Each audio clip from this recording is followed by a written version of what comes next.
How are humans, and what are 5 tank destroyers that you should have that are premium tanks or collectors? In this case, at number 1, we have the Badger, and in no particular order really, but we start with the tier 10 because there are only really 2 choices, and it's the Badger or the Object-268 version 4.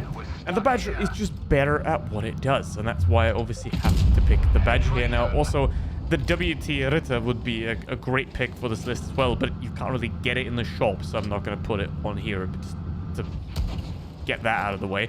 But anyway, what would you think of the list after you've watched it? Put that in the comments, and don't forget to like and subscribe. But now we have a look at the Badger, a vehicle that can be very brawly if you want it to. 3.8k DPM, 460 alpha damage, 0.3 accuracy, 10 degrees of gun depression. That combined with the essentially impenetrable superstructure and mobility that's mouse-ish, but it's fine enough to get you where you need to be. And also it's enough, especially in the traverse speed, to wiggle this vehicle back and forth, which is what you need to do if you want to get not shot into your lower plate.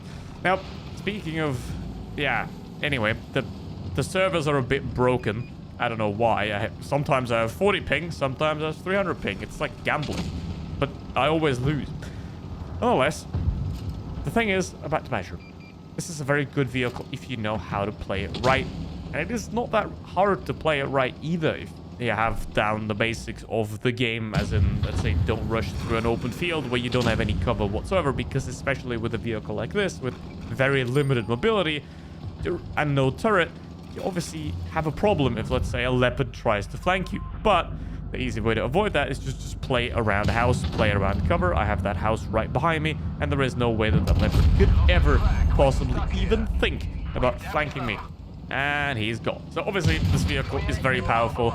Always use a multi-kit and a repair kit, by the way, especially on vehicles like this.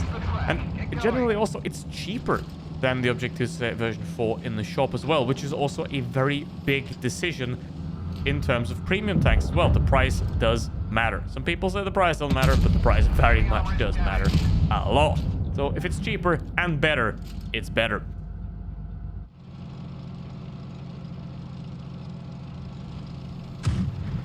The Koenigsegg Panzer is kind of trash. This vehicle, on the other hand, is an absolute monster, as you were going to see in this clip. 3k DPM, 400 alpha damage, only 6 degrees of gun depression, okay accuracy, mobility that is quite impressive. I mean, it is a WZ-120 chassis, so it's basically medium tank mobility with a bolted on front plate that is very well angled, which means it's going to bounce a lot of shots. And you see in this game right here, I'm just pushing straight out. My team's sitting in the back. If you look at the minimap, they're just sitting there. But overall, I'm just going for it. Because now the T-49's coming on side. Is he going to bounce? Yes, he's going to bounce straight off the front plate. So anything in terms of like Turtle, Koenigsegg Panzer, anything of those kind of vehicles, just forget them. Forget that they exist, because this vehicle dominates them all. Because it has the armor, it has the DPM, got the accuracy, it doesn't have the gun depression, but then again, you can't have everything with a vehicle like this. In terms of turretless tanks at tier 8, this is the one to have, because it's basically just a medium tank with 3k DPM, tier 9 gun bolted on top. So it is a very impressive vehicle, obviously. I've just bounced 3k damage in this game, and I've also done 2000 damage already, and it just reloads very quickly. That guy with his T-26, he doesn't even stand a chance against this tank whatsoever. So if you are into this kind of playstyle, and it does work, as you can see, it does work absolutely beautifully. You can also camp with it. It's not as fun, but this just works, right? Obviously, this is a little bit of an exception that it worked this well, but it's just a good tank. And tank destroyers are rarely fun, in my humble opinion, and not that it matters, but the problem is, once you're limited by not having a turret, you have to compensate for that quite a lot. But with this vehicle, not really, because it's just a medium tank, sort of. Just nice.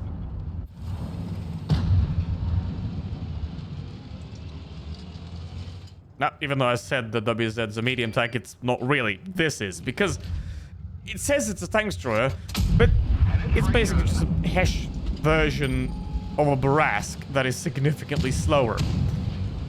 But I don't know if that's good. 2.4k DPM, 0.3 accuracy, 9 degrees of gun depression, no armor whatsoever. Now, by the way, these replays aren't for me, so thank you very much to Lazone and the Wild Boys for providing them. And also check out my Discord server, link in the description for that. So, essentially, while the WZ-120 is a very balls-to-the-wall vehicle that you can just play very aggressively, you can't do as much with this one. But it is more like a medium tank than a tank destroyer. It's very much the T-30 type of vehicle where... Why is it classed as a tank destroyer exactly? Because it really has nothing to do with a tank destroyer in most regards. It has a traversable turret. It has no armor. Then again, this turret also has no armor. And it has a 2-shot Hesh autoloader. So, like, what is this? It's decent, though. I mean, it's often overpriced if in the shop, and that's kind of the problem with this vehicle. It's just 7, 8K. Sure, we'll talk about it. Lovely. I think it's in the shop right now if you're watching the video on release. But it's not worth 10K. It's like 7, 8K for that. It's a good vehicle. But again, there's a lot of... Well, there isn't a lot of tier 8 tank destroyers in terms of the premium aspect, but a lot of them also do suck, and I'm very sorry to all the T28 Defender enjoyers out there. I just had to pick this one in terms of autoloader over the Defender, because the Defender is just kind of boring, and the autoloader's not real either. So... yeah, if you want an autoloading medium tank, then just buy this tank destroyer, I suppose. But it's a bit anticlimactic, isn't it? It's supposed to be a tank destroyer video, but it's not anymore. Now, anyway, it's very nice to play, though. And overall, with the Hesh, it does require quite a significant amount of player input, though. So only really get this vehicle if you are already a very advanced player, you're really good at the game. But also, ideally, wait for it to be discounted a bit more. But overall, in terms of what's good, this is one of them.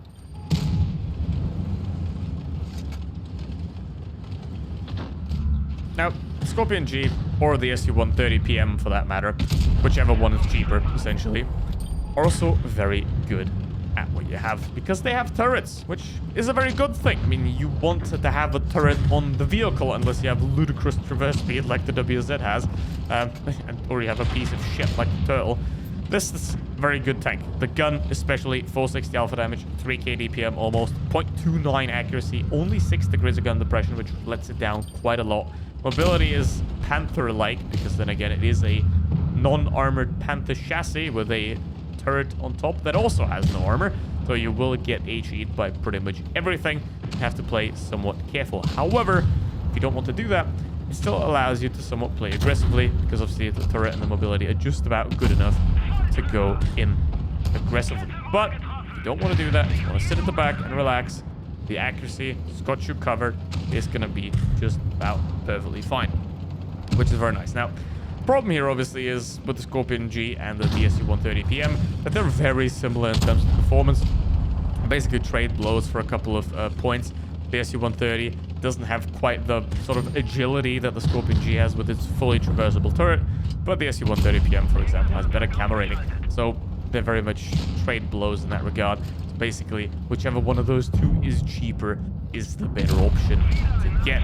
Now, obviously, as well as the G-Saw, this is a tank that is very difficult to play and only really recommended for advanced type of players. And yeah, I know that there's things like the Turtle or a TS5, but let's get to that in a short while. But this is a tank, really, you want to be an experienced player, you want to know what you're doing, because even if you sit at the back with this, you gotta know your spots, you gotta know how to play the maps. Now, there is, luckily, a 1-hour map guide that I made about a year ago. Check it out. And that can help you get up to speed on your maps. I'm gonna link it in the description as well. And now, the only thing that's remaining here is a Gravedigger. And that's a kind of an annoying vehicle, because it's got a tiny little autoloader. But it's a Scorpion G. It's going to be fine. It's got 3k DPM. And it has a very good gun. So if you can hold this gun around, you're going to do really well. And that's why I think you should definitely have the Scorpion G if you're also a good player. But it's nice.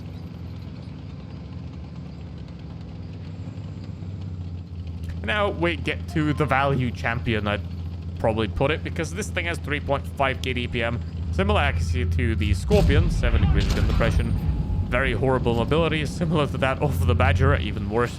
And pretty decent armor. It's not really great, but it can get bounces, especially up the superstructure of the vehicle.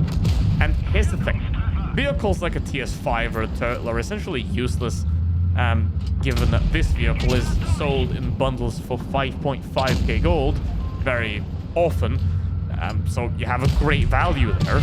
And you also have a gun that puts out 3.5k damage, which is pretty impressive, especially against TS7s. So this is very much the value champion. And if you want to get into tank destroyers, you never played them, I really don't recommend picking up tank destroyers anywhere before like 2,000-3,000 battles anyway.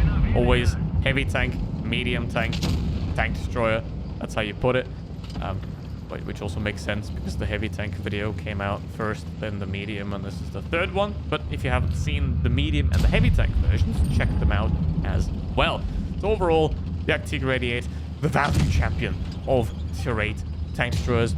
Very good vehicle overall. Obviously a bit slow, so you kind of have to know how to position it properly and move it around.